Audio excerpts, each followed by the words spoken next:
எலெக்ஷனில் இந்த முறை சுயேட்சையாக தான் நிற்போம். அவள் வந்து பிடிக்க போய் பின்னால் இருந்தால் எனக்கு ஒரு பயம் வந்துட்டா பண்ணிட்டு இவளை கடிச்சு போடுவாங்க. வந்து எங்கேயும் போய் பார் வழியாக குடிக்கிறேன்னு சொன்னால் ஒரு சொட்டு குடிச்சு போட்டு மிச்சத்தை வேண்டிக்கொண்டு வீட்டிலேருந்து குடிச்சு போட்டு நித்திரை கொட்டுற விட்டு போட்டு குடிச்சு போட்டு எழும்பி கூத்தடிக்கிறேன்றால் அவங்களோட பொம்பளை பிள்ளைய தூசம் தலைப்பேசி அப்படி இப்படியெல்லாம் செய்ய என்னால் பார்த்து கொண்டிருக்கிறேன். நான் இலைகளில் கை வச்சுட்டு தச்சமே ஏதாவது போதிரால் வட்டி விட்டாங்கன்னா பிரச்சனை போயிடும். அப்போ இவ்வளோ எழுத்திஞ்சால் எறிஞ்சிடும். அவள் இருக்கிறது உண்மையாகவே எனக்கு ஒரு இதுதான் என்றால் லோயராகவும் மற்றது எல்லா விஷயத்தையும் பயிரக்கூடிய மாதிரியும் இருக்கிறபடி எனக்கு சோழியில் நான் அவளும் சில நேரத்தில் மென்டலாக ஸ்ட்ரெஸ்ஸாக நான் பொறுப்பொரு விடிய அடிய பேரண்டு இடத்துல பிடிச்சி தான் இழுத்து வர கீழே இருக்கேன். அதுக்கப்புறம் எழுமினா அப்புறம் நெஞ்சில் கையை வச்சு நெஞ்சில் ஊற்றினேன். அது பிறகு தலைவிழா நின்று வீடியோ எடுத்து போட்டாலும் அவ்வளோ யூடியூப்பில் உழைக்கல. என்னோட யூடியூப் கிடக்கு நினைக்கும் கஷ்டப்பட்டு உழைக்கல. அப்போ யோசிக்கிறேன் இவங்களை விழாலும் கஷ்டப்பட்டு வெயிலுக்கு எல்லாம் தெரிஞ்சு எல்லாம் வந்து ஒரு வழக்கோட போயிடும். இந்த ஸ்டேட்மெண்ட் கொடுத்து பயம் வாய் உள்ள இதெல்லாம் அவங்க எழுதுகிறவனுங்களும் பாவம். இப்போ எழுதத்தான் போனேன் ஒரு ஆளுக்கு இப்போ என்ன மெனம் கேட்குது இல்லை. இப்போ டிஃபமேஷன் கேஸ்ண்டா நான் கல்லனண்டா ப்ரூவ் பண்ணணும். ரெஸ்லிங்கோட ஒப்பீனியன் மாறிது போடு ஒன்றும் செய்யல. அப்போ நான் அவனுக்கு அடிக்கொண்ட ஆசை போய் பார்க்க ஜோசிக்கிறேன் போய் பார்க்கணும். அவன் அந்த தம்பி யாருன்னு தெரியாது. இந்த முறை தேர்தல் அறிவிக்கப்பட்டிருக்கிறாளா இந்த முறையும் சுயேட்சை குழு 2 வருஷம் போன பிறகு தான் நாங்கள் அந்த அரசியல் கட்சியின் பேரில் இது செய்யலாம். அல்லது ஏதாவது கட்சியை வேண்டணும் அதுக்கு மில்லியன் கணக்கில் சொல்கிறாங்க. அதை விட சுயேட்சை குழு வேண்டாம் எல்லாருக்குமே தெரியும். சுயேட்சை குழு வரும் கட்சி ஆகினால் நான் அதால் அதிலேயே போட்டு செய்வேன். இந்த முறை எனக்கு எல்லா டிஸ்ட்ரிக்ட்லேருந்து ஈவன் முல்லைத்தீவு வவுனியா மற்றது மென்னார் எல்லாத்துலேயுமே அகல்றாங்கிறன்னு சொல்லியிருக்கணும். அதுக்குரிய அந்த அஃபிடவிட் சைன் பண்ணி நான் போட்டேன் தானே இந்த பிளவிட்டா. இப்போ நீங்கள் பார்த்தா தெரியும் யூகேயில் இருக்கிற பிரைம் மினிஸ்டர் வந்து அங்கே இருக்க சுகாதார அமைச்சரை வந்து பிளவிட்டதுக்காண்டி கட்சியிலேருந்து நீக்கி இது சுகாதார அமைச்சர் ஹெல்த் மினிஸ்டர் போஸ்ட்லேருந்து தூக்கியிருக்கார். அந்த மாதிரி ஒரு இது ஒன்று தான் இருக்கும். கொஞ்சம் கட்டுக்கோப்பாக இருக்கணும். சும்மா அந்த தமிழ்நாடியாக அந்த வீடியோ பார்த்தீங்கன்னா தெரியும் இளைஞர்களை பிடிச்சி இதில் வச்சு உழைக்கலாமன்னு அப்படி இல்லை. ஏதாவது நல்ல விஷயம் உண்டை செய்து நல்ல பேர் எடுத்து அதில் ஒரு 4 பேர் அந்த நல்லம் என்று சொல்லி 4 கடையில் போய் உழைக்கிறது வேறு. நாங்கள் இந்த அரசியல் கட்சின்னு சொல்லி சும்மா அங்கே இங்கே லஞ்ச ஊட்டல் வேண்டி யாரோ ஒரு ஆளுக்கு 54 வருஷம் கொடுத்துருக்காங்க 15,000 ரூபா. இதுவும் ஊழலுக்காண்டி உச்சநீதிமன்றத்தில் 54 வருடமோ ஏதோ கொடுத்துருக்காங்க. அது காலப்போக்கில் இது இல்லாமல் போயிடும். எலெக்ஷனில் இந்த முறை சுயேட்சையாக தான் நிற்போம். அடுத்த டாக்டர் நீங்கள் பாராளுமன்ற தேர்தலில் உங்களோட சேர்ந்திருந்த வேட்பாளரே உங்களுக்கு எதிராக எல்லாம் விமர்சனம் செய்து கொண்டிருக்கணும். இனி கடந்த கால தேர்தலுக்கு நீங்கள் எவ்வாறு ஆக்களை தெரிவு செய்ய போகிறீங்க? அதான் அது எங்கிட்ட அந்த இதில் இன்னொரு சுயேட்சை குழு வேண்டாலும் அவைக்குரிய அஃபிடவிட் ஒன்று சைன் பண்ணி தான் எடுப்போம். மற்ற கட்சியில் பார்த்தீங்கன்னா கட்சியில் கான்ஸ்டியூஷன் ஒன்று இருக்குது. யாப்பை மீறினா சட்ட நடவடிக்கை எடுக்கலாம். அது மாதிரி நாங்கள் வந்து எங்கடையில் இந்த மாதிரி அஃபிடவிட் உண்டு சத்திய கடாசி ஒன்று சைன் பண்ணி தான் எடுப்போம். அது பிறகு அந்த சத்திய கடாசி அப்படியே யாப்பாக மாற்றுறது. யாப்புக்கு திருப்பி நாங்கள் கட்சி ஃபார்ம் பண்ண பிறகு யாப்புன்ற இதில் சைன் பண்ணுவோம். நான் நினைக்கிறேன் என்னோட நிற்கிறார்கள் நான் இது சண்டை பிடிக்கிறதே ஒரு ஏழைகளுக்கான குரல் நீதியான விஷயமா இருக்கணும், ஒரு ஊழல் இருக்கக்கூடாது, ஜெனுவினாக இருக்கணும்ன்ற இந்த கான்செப்ட். ஸோ என்னோட நிற்கிறார்களும் அப்படி பிள்ளை விட மாட்டோம்னு நினைக்கிறேன். சில காசு ஆசையில் அப்படி பிள்ளை விட்டால் அல்லது ஏதாவது நடந்தால் அதுக்குரிய சட்ட நடவடிக்கை எடுக்கப்படும். இந்த பிள்ளையா போகிற ஊடகங்களுக்கு நீங்கள் சட்ட நடவடிக்கை எடுப்பீங்களா? இப்போ ஒன்று எழுத போனாங்க. இப்போ இந்த பார்த்தா இந்த ஸ்டேட்மெண்ட் கொடுத்து பயம் வாய் உள்ள இதெல்லாம் அவங்க எழுதுகிறவனுங்களும் பாவம். இப்போ எழுதத்தான் போனான் ஒரு ஆளுக்கு இப்போ என்ன மெனம் கேட்குது இல்லை. அம்மாரியே சொல்கிறேன் இந்த சரி இப்போ நான் போய் இப்போ இன்றைக்கு வேலை பேசினாலும் நீங்கள் இப்படி சொல்லிக்கொண்டே இருப்பீங்க.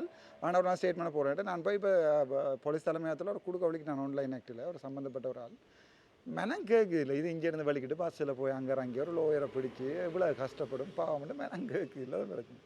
நான் எழுதுவேன். நான் அது வெரி சூன் 3 பேருக்கு ட்ராப் பண்ணியாச்சு. நான் அந்த 2ஐயும் லோயர் கோல் பண்ணி சொன்னேன். சரி கொஞ்சம் விடுங்க வாப்பமே எனக்கு கவலையாக கிடக்குது என்றால் எப்படியும் அதுக்கு டிஃபமேஷன் கேஸ் எப்படியும் 5 லட்சம் 10 லட்சம் மட்டும் தான் லோயர்ஸ் வேண்டிவிடும். அப்போ இது வந்து யூடியூப்பால் உழைச்சது 3 மாதம் 2 மாதம் உழைச்சது வந்து அது பிறகு தலைவிழா நின்று வீடியோ எடுத்து போட்டாலும் அவ்வளோ யூடியூப்பில் உழைக்கல. என்னோட யூடியூப் கிடக்கு நினைக்கும் கஷ்டப்பட்டு உழைக்கல. அப்போ யோசிக்கிறேன் இவங்களை விழாலும் கஷ்டப்பட்டு வெயிலுக்கு எல்லாம் தெரிஞ்சு எல்லாம் வந்து ஒரு வழக்கோட போயிடும்.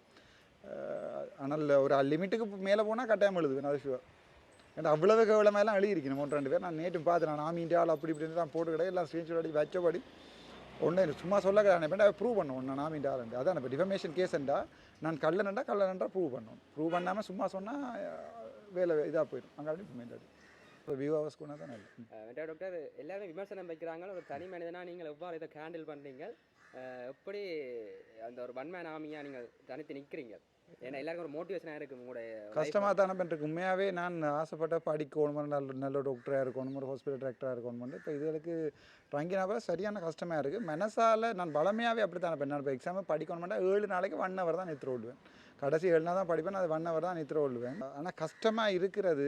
ஆனால் இப்போ வந்து பழகி போயிட்டப்போ இப்போ சனம் திட்டுறதில் கணக்கு எடுக்கிறதில்ல. இப்போ வயசு போனாக்கள் எல்லாம் கட்டிப்பிடிச்சு அழுது தம்பி எங்களுக்கு விளையாடும் ஒரு நம்பிக்கை எல்லாம் இருந்தது, நீ ஏதாவது செய்வேன்ற ஒரு நம்பிக்கை இருக்கீங்கன்னா அந்த நம்பிக்கையை துரோகம் செய்கிற அளவுக்கு அது நினைக்கவே எனக்கு கண்ணுக்குள்ள தண்ணி வருது. அப்போ அதை தான் நான் யோசிக்கிறேன், இவ்வளவு சனம் நம்புது. அப்போ நான் சும்மா ஒரு கேர்ள் ஃப்ரெண்டில் லவ் பண்ணினாலே ஏமாற்றிக்கிறோம்ட்டு நெக்கைக்கே கவலையாக இருக்கும். இவ்வளவு சனம் நம்புது, நம்பிக்கை என்ன செய்ய போகிறோம்ட்டு இந்த கேள்விக்குறிக்குள்ள தான் ஒவ்வொரு நாளும் ஓடிக்கொண்டிருக்கு. எங்களுக்கு நினைச்சாலே கவலையாக கிடக்கு. என்ன தனி மனிதனா எங்களாலே ஒரு முடிவு இல்லை, அவள் இருக்கிறது உண்மையாகவே எனக்கு ஒரு இதுதான். என்றால் லோயராகவும் மற்றது எல்லா விஷயத்தையும் பயிரக்கூடிய மாதிரியும் இருக்கிறபடி எனக்கு சொல்லினா நான் அவளும் சில நேரத்தில் மென்டலாக ஸ்ட்ரெஸ்ஸாக நான் பொறு விடிய அடிய பேரண்டு சில நேரம் கவலை, சில நேரம் நித்திரவழிக்கே மனம் பெறாது. 12 மணிக்கு சில நேரம் கோல் போகிறா, என்ன ஒன்லையில் இருக்கீங்க போடக்கு நித்திரவழியில் போடக்கு சில 2-3 மணி ஆகுது நித்திரவழிக்குள்ள. ஓ நேற்று ரெஸ்லிங்கோட ஒப்பீனியன் மாறிட்டு போடு ஒன்றும் செய்யலை. அப்போ நான் அவனுக்கு அடிக்க வேண்டாம், சில போய் பார்க்க யோசிக்கிறேன், போய் பார்க்க வேண்டாம். அந்த தம்பி யாருன்னு தெரியாது, குடிச்சு போட்டு நானும் இந்த ட்ரிங்க் எடுத்து போட்டப்போ தான் நான் முதல்ல ஒரு ட்ரிங்க் ஒன்று வீடியோ ஒன்று போடக்க எல்லோரும் நக்கல் அடிச்சவே அம்மா ஊற்றி கொடுக்குறேன்ட்டு அப்பா அடிக்கிற சொல்கிறேன், குடிக்கிறேன்டா குடிச்சு போட்டு போய் படுத்துருவணும் காட்டில். அது சும்மா அவனோட கொழுவி இவனோட கொழுவி, அவனுக்கு கோல் எடுத்து இவனுக்கு கோல் எடுத்து அந்த வீட்டுக்காரர்கள் எடுத்து தூசம் தராது பிரச்சனை வளர்க்க கூட.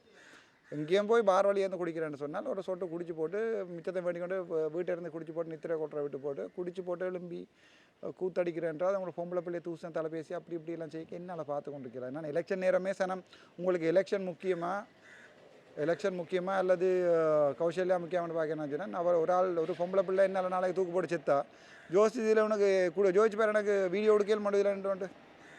ஸோ அது இம்பாசிபிள்.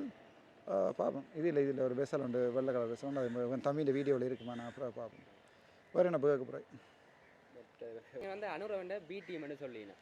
அதுக்கு உங்களுடைய அன்றைக்கும் சந்திரசேகர் கொடுத்து நான் நீ பார்த்துருப்பேன். உண்மையாக அனுராவுக்கும் என்ன கண்டா ஒரு பயம், எங்களோட தமிழ் எம்பியுமே இருக்கும் பயம். ஆனால் ஜெனுவினாக இருந்தால் யாரை கண்டாலும் பயப்படுது. நான் சொன்னேன் போய் இந்த சிசிடிவி வீடியோ எடுக்க போக அங்கே போலீஸும் வந்துருந்தது. அப்போ எங்கள்ட யார் க்ரீன் கிராஸில் சரியான நெல்லம்.